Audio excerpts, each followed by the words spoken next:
సింగపూర్లో సాయంత్రం 6:30 అవుతుంది. మా ఫామ్ నుండి 2 చెట్ల మధ్య సూర్యుడి కిందకి దిగడం చూస్తుంటే ఎంత బాగుందో. అలాగే మా పచ్చ బంగారం నిర్విఘ్నంగా పెరిగిపోతుంటే చూడముచ్చటేస్తుంది. ఇక మా అల్లం మొలకలైతే మీకు దమ్ముంటే నన్ను పెరగడాన్ని ఎవరైనా ఆపండ్రా అన్నట్టు పెరుగుతున్నాయి. మన చేత్తో వేసిన మొక్కలు ఆటంకం లేకుండా పెరుగుతూ ఉంటే ఆనందమే వేరు కదా. వీటిని చూస్తుంటే ఇంకో 15 రోజుల్లోనే హార్వెస్ట్కి సిద్ధంగా ఉన్నట్టుంది. ఈలోపు నెక్స్ట్ బ్యాచ్ కోసం కొత్త విత్తనాలను జర్మినేట్ చేయాల్సిందే. మా ఫస్ట్ బెడ్లోని పందిరి పీకేసి ఇంకొంచెం ఎత్తుగా పందిరి వేశారు. ఈ పందిర్ల కోసం ఈ కర్రల మీద మేము చేసే ఇన్వెస్ట్మెంట్తో ఇండియాలో 1 ఎకరంకి మామిడి మొక్కలు కొనేవచ్చేమో.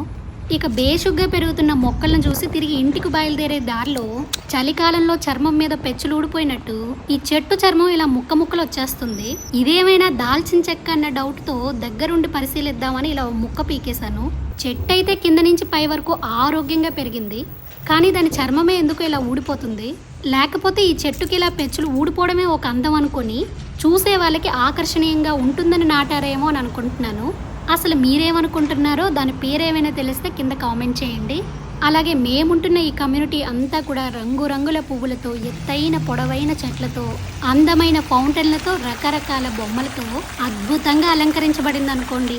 అడుగు తీసి అడుగు పెట్టిన ప్రతి చోటు కూడా అందంగానే ఉంటుంది. మన చుట్టూ ఉన్న వాతావరణం ఎంత ప్రశాంతంగా హాయిగా ఉన్నప్పుడు మన మనసు కూడా అంతే ప్రశాంతంగా ఉండి తీసుకునే నిర్ణయాల్లోనూ ఆలోచించే ఆలోచనల్లోనూ ప్యూరిటీ ఉంటుంది. అలాగే వాటికి విలువ కూడా ఉంటుంది. వీడియో నచ్చితే లైక్ చేసి ఇలాంటి మరిన్ని వీడియోస్ కోసం ఛానల్ని సబ్స్క్రైబ్ చేసుకోవడం మర్చిపోకండి.